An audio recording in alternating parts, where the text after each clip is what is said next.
You have Hamas in the south, which has received about $100 million a year from Tehran over the years. Israeli security services report that number jumped to about $350 million just this year. In the east, in Syria, you have Iran's Islamic Revolutionary Guard Corps. In the north, you have Hezbollah, the Lebanese terrorist organization that has received about $700 million a year from Tehran. Well, first of all, Ambassador, just bring me up to speed with what your reading of the latest situation is in Israel and also in Gaza. Well, the situation is obviously fluid and changing hour by hour and minute by minute. What we know is that Hamas unleashed a truly catastrophic amount of bloodshed on southern Israel. As of today, I think the numbers are 1,400 innocent men, women, and children were slaughtered, most of them civilians. About 200 or so were carted off into captivity in Gaza, including infants and toddlers separated from their families. This wasn't just Israeli victims, though. It's important to keep in mind that a number of citizens of other countries all over the world were harmed and killed by Hamas's rampage. That includes 30 Americans as of this date. That makes it one of the deadliest foreign terrorist organization attacks on Americans in history, certainly the deadliest since 9/11. How's Israel going to respond to it? That's the next question. I think up until now, Israel has been content to follow a relatively discreet and precise campaign in the aftermath of targeted acts of Hamas violence. A couple of rockets come in from Gaza. In response, you see a couple of airstrikes.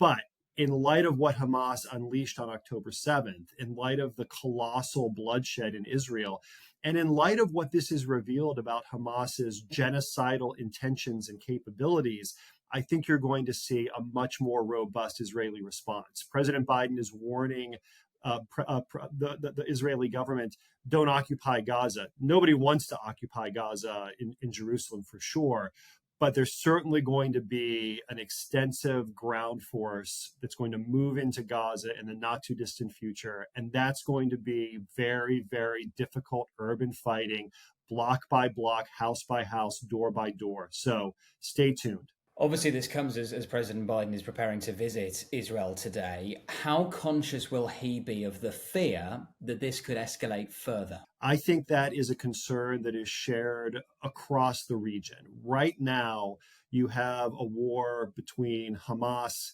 and Israel, but Hamas is just the tip of the iceberg.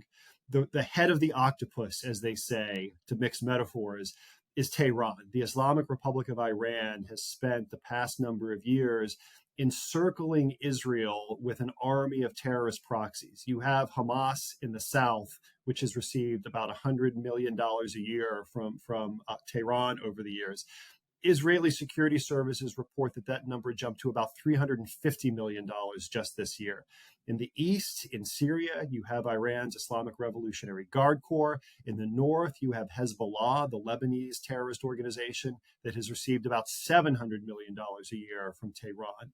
So Iran has been encircling Israel, and the nightmare scenario is that Israel has to fight a two-front or even three-front war against its many enemies. That, I think, is why you are seeing the White House sending not one, but two carrier strike groups to the Eastern Mediterranean as a show of deterrence to Iran. The message here is very clear. Do not unleash your proxies in the north and in the east.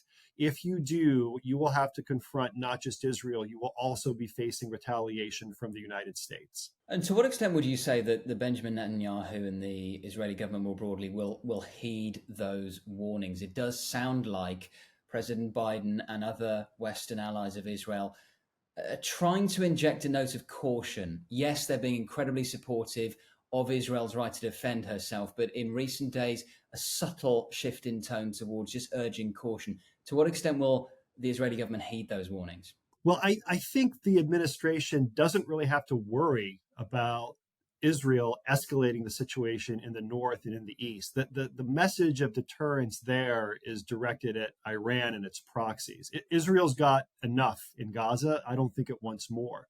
I think what you're seeing from the administration is messaging, signaling the importance of preserving as much innocent civilian life in Gaza as possible. And that's important. Um, Israel, neither more nor less than any other combatant, must comply with the laws of war that are designed to minimize civilian suffering. And, historically, that is exactly what Israel has done. They actually do more than almost any other military in the world to try and minimize harm. They do rooftop knocks, which is when they drop inert bombs on civilian apartment buildings to alert the inhabitants, get out now because there's Hamas infrastructure there that's going to be destroyed. That's not something that most other militaries do. Now, of course, those methods, those efforts to minimize harm are imperfect. And tragically, civilians have been killed, and tragically, civilians will be killed in Gaza. And we have to prepare ourselves for heart-rending images that are going to come out of the Gaza Strip. But we should also be clear about who ultimately bears responsibility for this suffering. And it's Hamas, which treats its own civilians, its own Palestinian population, as human shields. It's Hamas that's hiding weapons in hospitals, in mosques. It's Hamas that is even trying to block the flow of residents from the north of Gaza into safe zones in the south because they want to perversely drive up the body count as a propaganda tool. So I think the administration will advise Israel and lean on Israel, do everything you can to minimize civilian harms. But I think we also need to be clear-eyed about Hamas's responsibility here too. And President Biden's made it clear that he wants to see Hamas out of the picture completely in Gaza. Were that to happen, were Gaza to be defeated completely in Gaza, Hamas, what credible government could step in their place? What would a credible government that Israel and its Western allies could accommodate look like in Gaza? That's a great question. And that's one of the things that I would expect to be a topic of conversation behind the scenes between Israel and its supporters in the West. I don't know that there are very many good options right now. Israel turned over Gaza to the Palestinian Authority in 2005. They pulled out all the settlements. They even dug up the graveyards and moved the bodies back into Israel proper.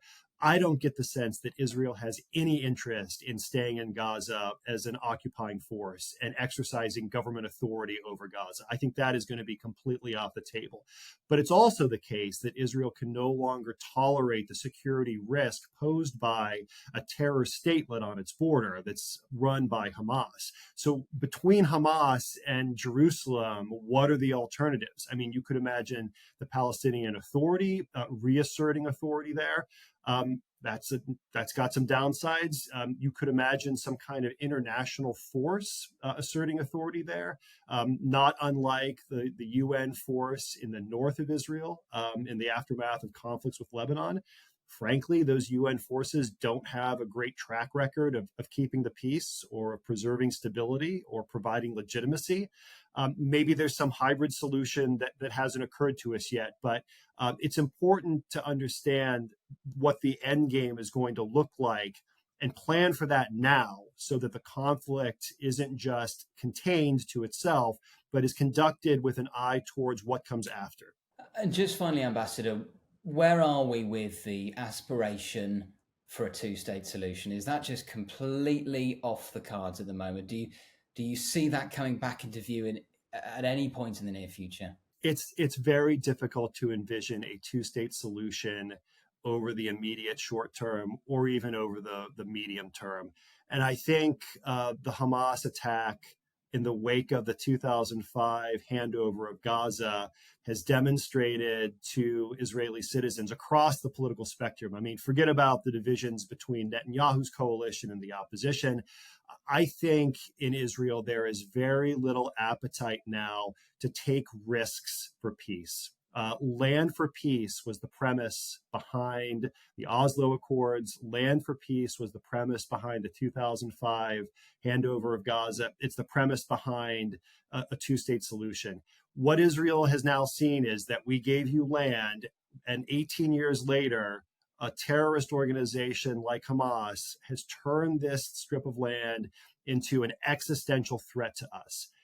Until that threat goes away, I don't really see a way forward for a durable two-state solution.